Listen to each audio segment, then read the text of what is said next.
Okay, just be another second.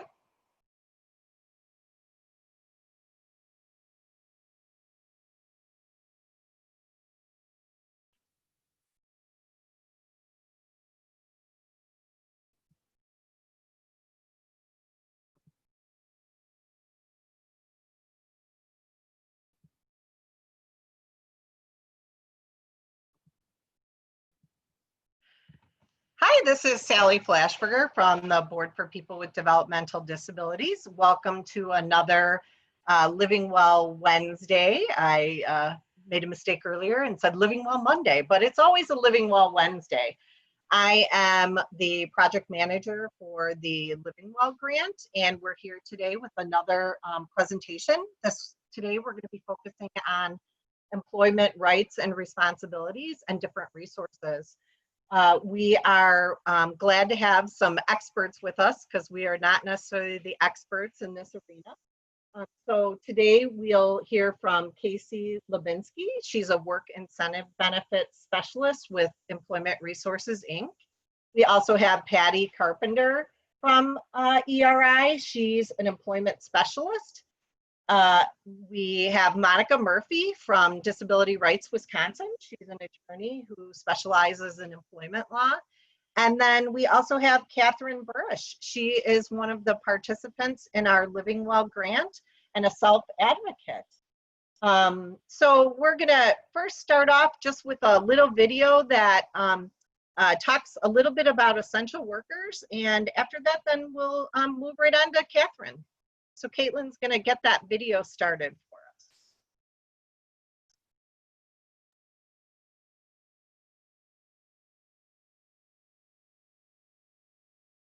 Welcome to the Self-Determination channel. People with disabilities want to work. We are valuable employees. We are essential workers now and always.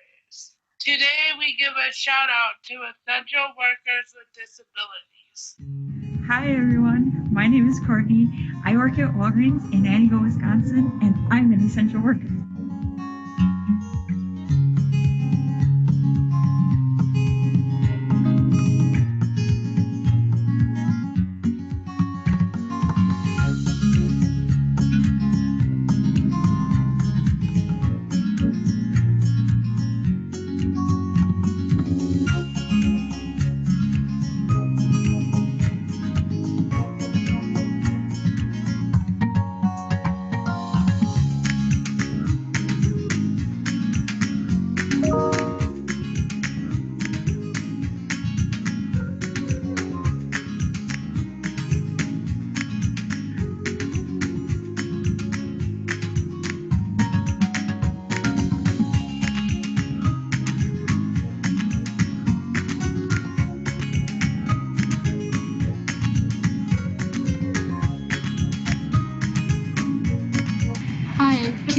I work at Great Lakes Tomahawk. I'm an essential worker.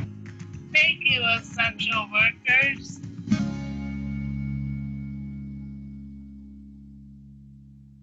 That's great. That was a video that was shown yesterday at the Employment First conference. And so we thought it was important to have an essential worker with us today. So we have Catherine Burrish.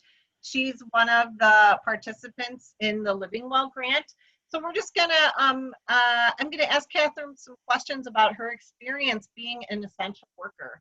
So Catherine, can you tell us about your job at Aurora and what you do there? I am a health information clerk, and I enter medical records. Excellent. How long have you worked? How long have you worked there? I have worked there for 2 years. Oh, that's great. So what changes did you see with your work since the COVID-19 crisis began? Well, I was desk for our spaced out. We had to, for us enters, we have to wear gloves while dealing with paper. We used a lot of hand sanitizer. And we have to wash our hands a lot. Yeah, I bet. Yes. And then and because for our work, we go by the CDC. So we do have to wear masks, and but they are optional. And the only time we wear them is when we are coughing. And then lastly, we have to sanitize our workstation at the end of our shift every day. Okay. So what have you been doing to keep yourself safe at work, and then also the people that you live with, since you're going out into the community? Well, I wash my hands as soon as I get home. I also follow the rules at work. I don't go out in public that much. But since the pandemic, the only time I went out was with my mom.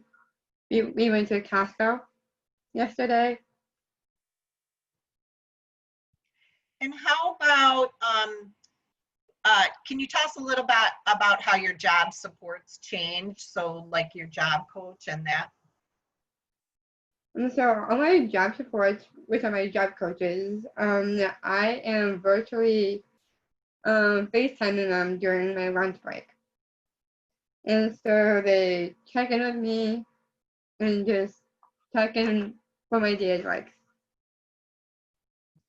And I think you told me they were coming 2 times a week before that, but this has been working out pretty well. Yeah. So I think another couple things we talked about was that your transportation had to change. So what happened with your transportation? Well, because I had a friend who went to school with me. One of her caregivers drove me to work every day.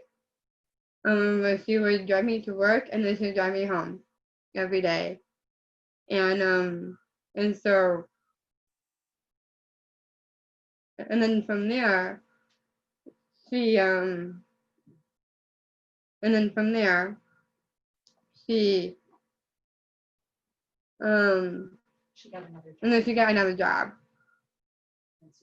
And so from there, and then from there, my mom and dad are taking me to work now. And then I think the other question I had asked you was, you know, were you nervous or afraid about having to go to work during the crisis? I would say yes and no. Yeah. But now you've gotten used to all the rules, right? Is there any? I'm sorry, go ahead. No, yes, I'm getting used to them. I'm getting used to the new rules. All right. Well, thank you so much. We really appreciate you joining us today. It's good to hear from people who are actually out there working. And I'm going to turn it back to Shannon at this point. Thanks, Catherine, for joining. Thanks, Sally. So, you know, the Living Well team and the MCOs and ICAs came together to create a rights document on employment for people with disabilities. So there's 2 versions. There's a version that's kind of for a third party, for maybe people that are supporting people with disabilities. And then we also have a companion version that is for people with disabilities themselves, written in more people first language. So I'll go through the, you know, the kind of standardized version here, walk through some important considerations. What people should know is their rights. You know, one thing we'd always talk about on these Living Well Wednesdays is, you know, top priority for the Board for People with Developmental Disabilities is rights, promotion, and protection for people with intellectual and developmental disabilities. So, you know, that's what this is all about, looking at employment rights, how people can, you know, and what their responsibilities are within those, and resources that can help. So we know that, you know, the COVID-19 pandemic has created massive changes for people at work, at home, you know, out in the community. And it's really important for people with disabilities to know their rights and know how to get help, you know, so that they can make informed choices about whether or not they, you know, want to return to work, continue working, seek new employment or whatnot. So, you know, to start things out, really, you know, people need to consider, there's 6 different things here that people really should consider when thinking about work is, you know, are they in a high risk group because of their age or health? You know, is physical distancing possible at the person's job? So, you know, we heard from Catherine that, you know, Aurora was able to, you know, physically space people out quite a bit, you know, where she's working so that people can be safe. You know, and that her employer is taking steps to, you know, keep the workplace safe. And so that's the 3rd consideration. You know, so can people themselves physically distance at the job? Can the person themselves distance and have those skills? Maybe they need support to learn them. Is the employer making the workplace safe? Can the person get supports that they need to be successful at work? And so like we heard from Catherine that she, you know, is continuing to have her job coach supports while she's working. You know, some people may rely more on coworkers, you know, or their boss during that time, and that's okay. But we need to, you know, people need to assess whether or not, you know, those extra supports can be in place, whether it be coworkers or a job coach. You know, people right now, whether people have disabilities or not, really need to weigh out, you know, health and wealth. You know, if you're a high risk individual, what's more important to you at this time? Or even if you're a low risk individual, you know, you may choose to go get an essential job or return to work or continue working because of the health and mental health benefits. So, you know, that's an individualized choice, whether or not, you know, people, which choice they want to make in their lives.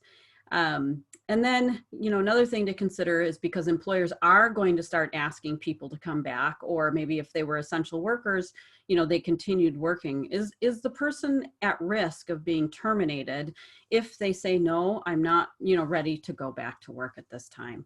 So those are the, you know, important considerations that, you know, as people start to think about where they're at in their employment status, that they should be considering.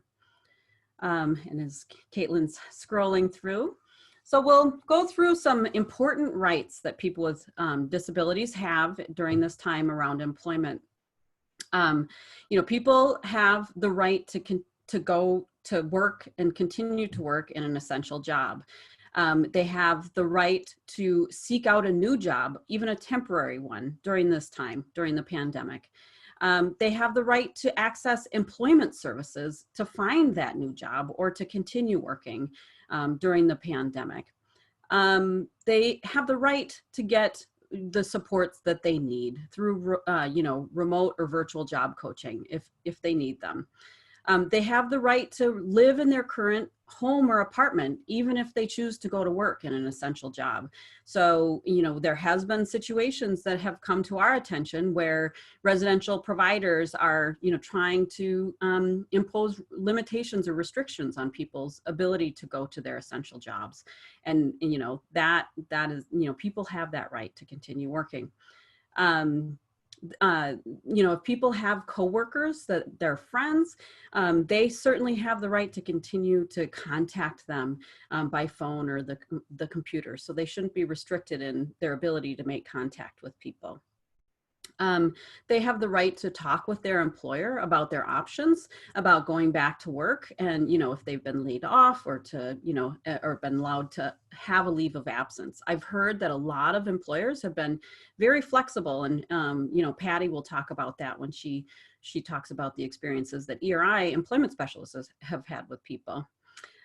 People with disabilities have the right to request accommodations. So if they, you know, have a health-related question, health-related concern, and they're concerned about their ability to return to work without certain accommodations in place, they can negotiate those with their employer. Caitlin will talk a little bit more about that in the responsibilities section. They have the right to understand their public benefits. Benefits are extremely complex and difficult to understand, and it does take seasoned work incentive benefit specialists to understand them. So we are going to hear from Casey about some of those issues and concerns. And when you layer on the extra, unemployment insurance, stimulus payment, relief COVID payments, whatnot, there's, extra barriers to understanding benefits. People have the right to get the transportation they need to get to and from work. So if transportation was on their plan prior to COVID-19, it should remain there. And if their situation changes, they should be able to, talk to their care team or their IRIS consultant about getting needed transportation on their plan. And people with disabilities have the right to contact Disability Rights Wisconsin should they feel that their employment rights are being violated. So we'll learn a little bit more about that from Monica when she talks to us in just a bit. And then, of course, people have the right to ask for support in order to exercise any of these rights that we just went through. So if you are a person with a disability and you don't understand how to navigate through this situation, you're not sure who to talk to or how to go about engaging your employer about returning to work or your options, not sure about your benefits, you should talk to people on your care team or your current service provider to help you get the support you need to understand and exercise your rights. So I will hand it off to Caitlin then, and she can go through some of the responsibilities and resources. All right, I'm going to scroll up here. So alongside the rights that employees have during COVID and all the time, working also comes with responsibilities. And we want to make sure that we're balancing the rights with the things that you need to know and do to keep yourself safe and to keep other people safe. Okay, so the first responsibility that we have is if the person isn't working right now, or if they lose their job or get a new job or make less money or are working less hours, all the things that might have changed because of COVID-19 or because of different working conditions, that might also change their benefits and their services. And so people need to make sure that they've contacted the people that support them. That might be a division of vocational rehabilitation counselor. It might be their care manager or their IRIS consultant. It might be contacting the Social Security Administration or unemployment. And that's a lot to deal with, and certainly a lot of people and phone calls to make. So if you need help doing that, you should absolutely ask for help, because those people need to know the changes in your day and the changes in your employment, but you don't have to tackle that on your own. You can ask for help. So it might be best to start with a person that you trust, whether that's your care manager or support. Tell them what's been going on, and then they can help you contact the people that you're going to need to let know about changes in your employment. If you are working at an essential job, you are responsible for keeping people around you as safe as possible, which means washing your hands often, wearing a mask, staying 6 feet away from other people, not going to work if you're starting to feel sick. That can help keep the spread of COVID down. It means that you won't be taking it from where you work to where you live, or from where you live to where you work. And that way people can stay healthy. You should talk to your employer about what kind of safeguards you can take, what kind of safeguards your employer is planning to take. That might be wearing a mask while at work. Even if everybody else isn't wearing a mask, you can talk to your employer about whether or not that's something that you can do in order to keep the people that you live with safe. If your city or county's stay-at-home rules have been relaxed or lifted, you should contact your employer to find out if and when you might need to go back to work. So because the safer-at-home order for the state is no longer in effect, the counties and local governments are deciding who can go back to work, when that's going to happen, how many people maybe can be in a place at one time. So it's important that you contact your employer and find out what's happening in your area, what's happening with your business, and that way you will be ready to go back to work when your employer is ready for you to come back. And then finally, on the responsibilities list, we have if you need to ask for an accommodation to keep yourself safe, because maybe you're at high risk or you live with people who are and you're concerned about getting them sick, you're responsible for understanding the pros and cons of discussing your disability with your employer. So that might mean that, you know, you might have to provide your employer with documentation from your doctor or put the accommodation that you're asking for in writing. It's just a process that that you might have to go through if you're going to ask for an accommodation because of your disability. And that's true during COVID, but it's also true generally when you're working and you ask for an accommodation for a disability. All right, and then we also have some resources listed because there's, like we said earlier, there's a lot of places, a lot of information that's being shared, and some of these resources are really, really great at giving you information that you need or giving you the right contact if something comes up. So we have the Wisconsin Division of Vocational Rehabilitation, or DVR. We have Disability Rights Wisconsin listed here. If you have an issue with your employment that you think might need an advocate or an attorney, then Disability Rights Wisconsin is a good place to reach out to. They can walk you through the process and let you know what they can offer as far as advice or help. The Equal Employment Opportunity Commission has some great information about the Americans with Disabilities Act and COVID-19. The Great Lakes Americans with Disabilities Act Center has a lot of great resources as well. There's the Job Accommodation Network. And then the frequently asked questions about economic impact payments, unemployment insurance, special pay, other benefit and work incentives during this pandemic. There's a link for some resources there. Like Shannon said earlier, there's a lot of there's unemployment insurance has changed a little bit. There's the CARES Act, which might affect things. And there's a lot of information about those government relief programs at that website. We also have a link for the Wisconsin Work Incentives Planning and Assistance. We have the customer service line for the Social Security Administration if you need to discuss changes in your benefits. And we have the Occupational Safety and Health Administration, or OSHA, guidance on preparing workplaces for COVID-19. So if you're an employer or if you are going back to work and want to know what employers should be doing to keep workplaces safe, OSHA has some good publications on what they are or what guidance they have for safe COVID-19 workplaces. We also have the Wisconsin Unemployment Insurance website and phone number. So if your work has changed, if your hours have been reduced or you've been furloughed or laid off, you can reach out to Wisconsin Unemployment Insurance and find out whether or not you qualify for unemployment benefits during this time and what other benefits might be affected by that. United Way has some good information as well about a variety of needs. It's a good resource. You can text them, you can visit their website, or you can call, and they can help you find maybe your housing has changed, maybe you need some food resources or assistance. They might be able to help you locate some resources in your area that could be useful to you.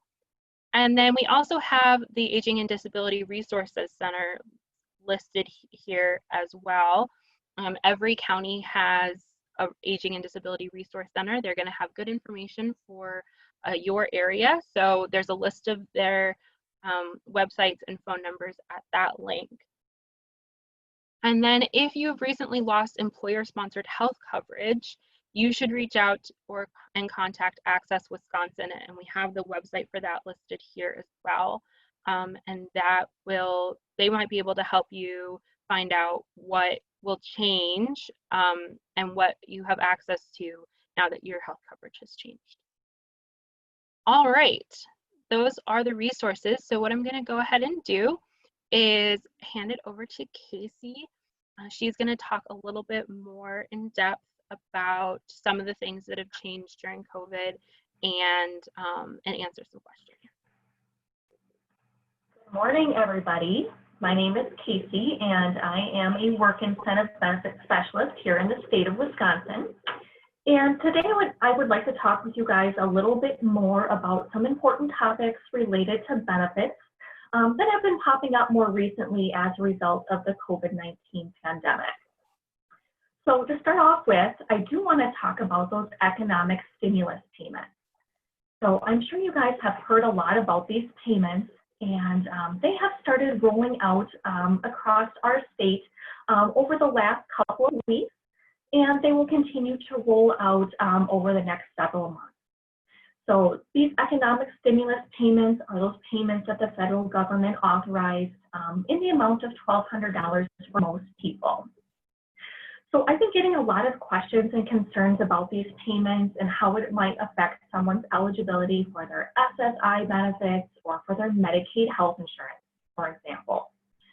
So the good news about these payments is that it does not count as income for these programs.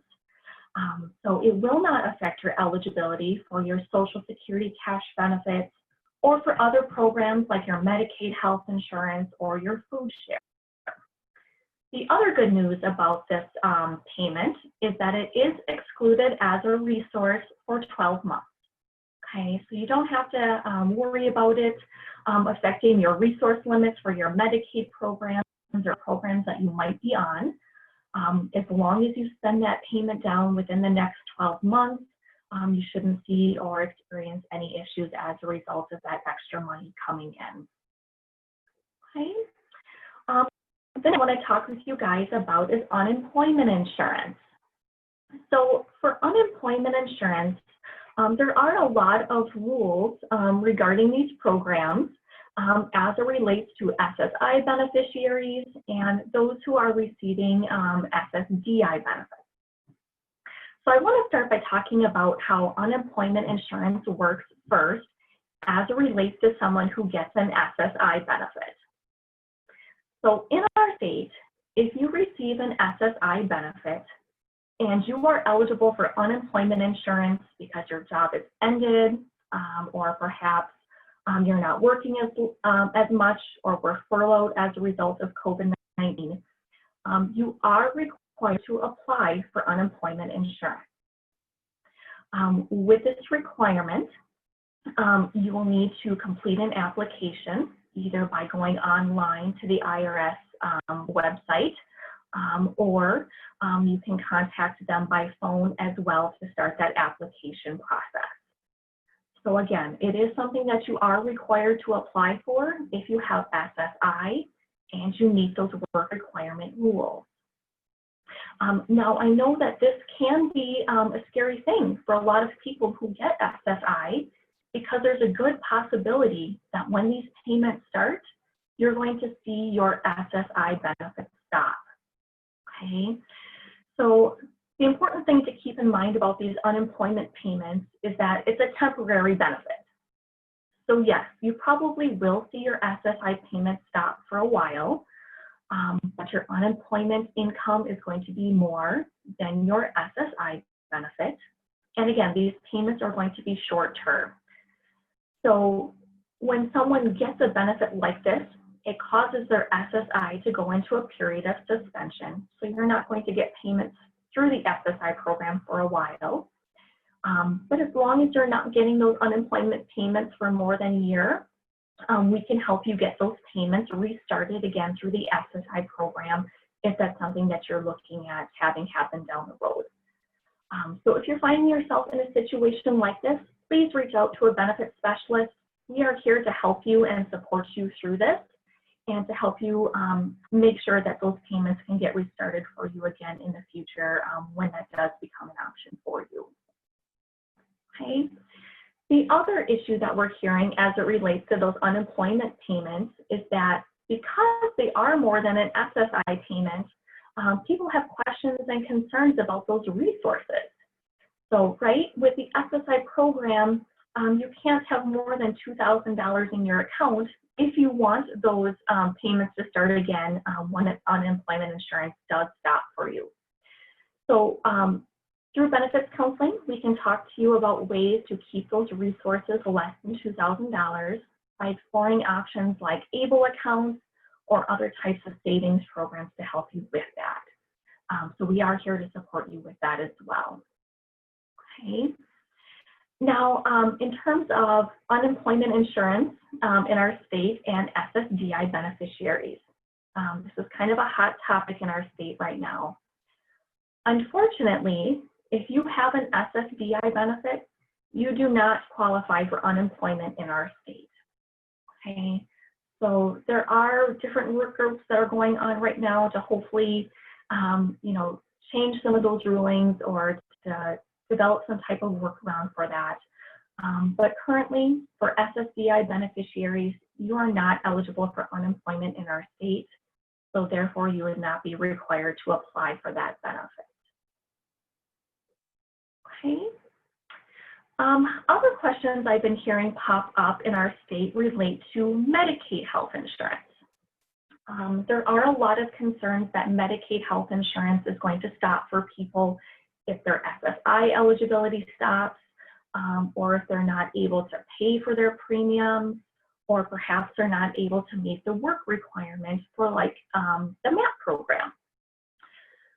The good news in our state right now is that people cannot be terminated from the Medicaid health insurance program during this public health emergency.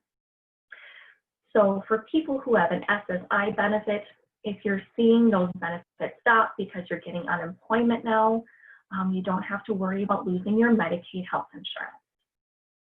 Okay. For people who are on Medicaid programs like MAP or a long-term care program that requires a premium for their coverage or a work requirement for their coverage, both of these requirements are currently put on hold. So you do not have to keep up that work requirement to keep your MAP active right now. And you are not expected to pay your premiums for your coverage to keep that going.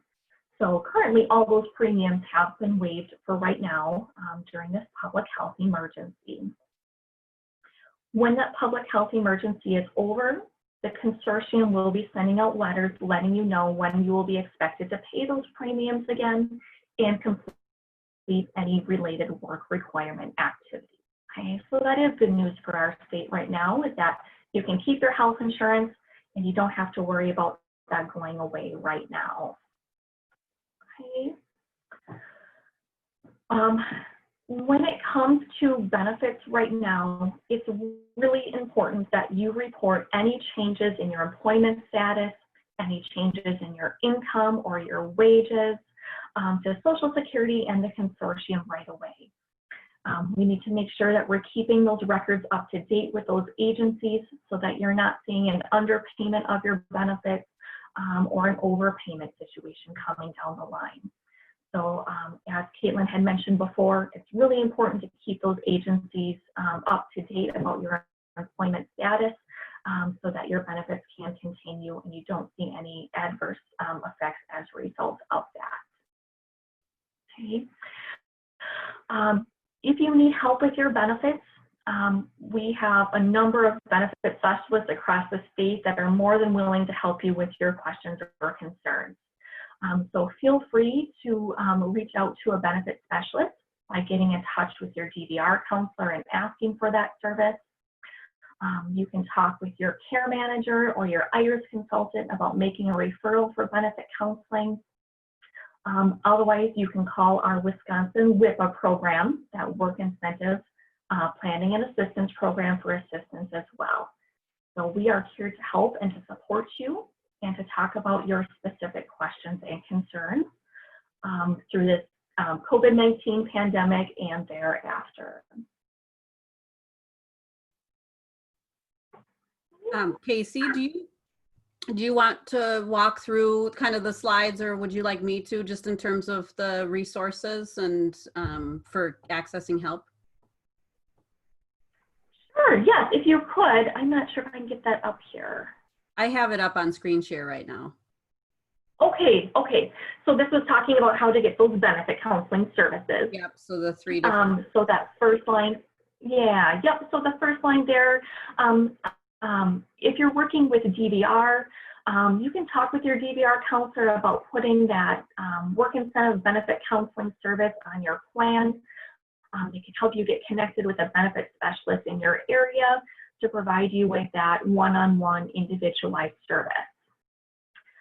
If you are not working with DVR, but you are working with IRIS or a managed care organization, you can talk with your care manager or consultant about getting benefits counseling added to your service plan for that as well. And then if you don't have DVR or you're not working with a long-term care group, you can certainly give us a call at Wisconsin WIPA at our 1-800 number, and we can provide you with benefit counseling through that program as well. And I also have the income maintenance and, you know, the consortium information. Yes, perfect. Thank you. I can see that here now. So this link here does provide you with the contact information for the consortium that manages your part of the state. It's important to call the consortium or to connect with them in some way to let them know about changes in your employment status and with your income so that they can keep your records up to date for your Medicaid programs and for your food share benefits. And then I think there might have been one more slide. There we go. So this slide here has links to help you connect with agencies like Social Security, unemployment insurance, and the Aging and Disability Resource Center. If you go to the Social Security link that is provided, you'll be able to enter in your zip code and find the local office that serves your zip code. It's nice to be able to connect with the local office whenever possible. Wait times aren't quite as lengthy than if you do call the federal number. So this is a good way to connect with them in your specific area. The unemployment insurance link there is for our Wisconsin Unemployment Insurance Program. When you go to their website, it does give the ways to apply for unemployment insurance, and it helps you to determine which unemployment insurance program best fits your type of employment history. And then the Aging and Disability Resource Center, you can find the location that services your county, and they are a great tool in helping you to navigate benefit issues like overpayment situations.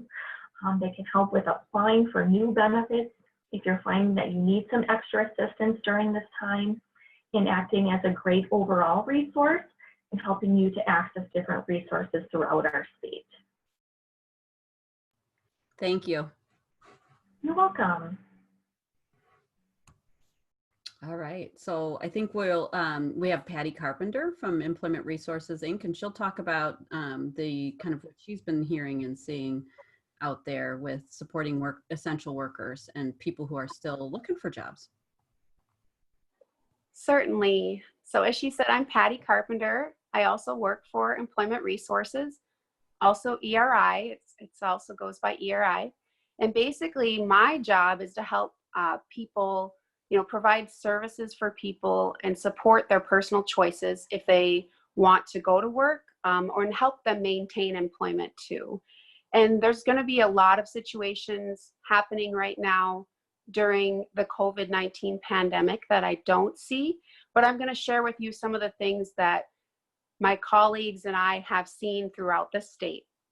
And one of the things that I'm noticing is that a lot of people are making different choices in regard to staying at work or making different choices in regard to wanting to work during COVID-19. And one of the things I noticed is people are really, eager to stay working. Other people are eager to start working or continue trying to find a job.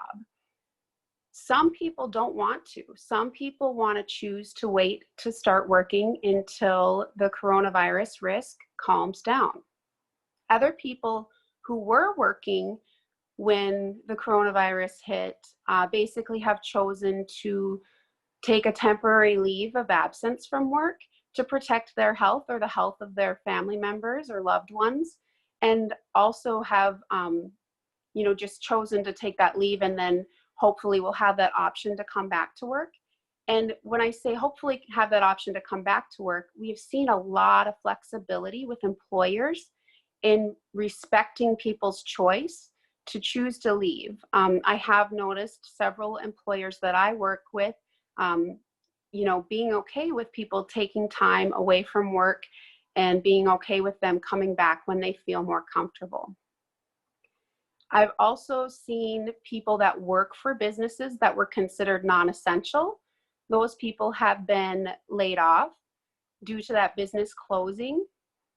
Other positions within an employer have been also, temporarily laid off because maybe it was in a restaurant and that person was doing stuff within the dining room, and now that dining room has closed. So those people have also been laid off. So there's a lot of different situations that we've seen. So as far as people who are hiring or businesses who have been hiring, we've noticed that there's been a lot of demand for positions in grocery, especially stocking and filling online orders. I've seen other positions in retail available and hired for during this time. Farm stores or other stores that are considered essential have been pretty busy and have been trying to hire enough workers to maintain their place, to keep their place clean, and also to fill orders online, and then just to also man the cash registers and things like that. So my experience contacting employers has been different depending on who we're trying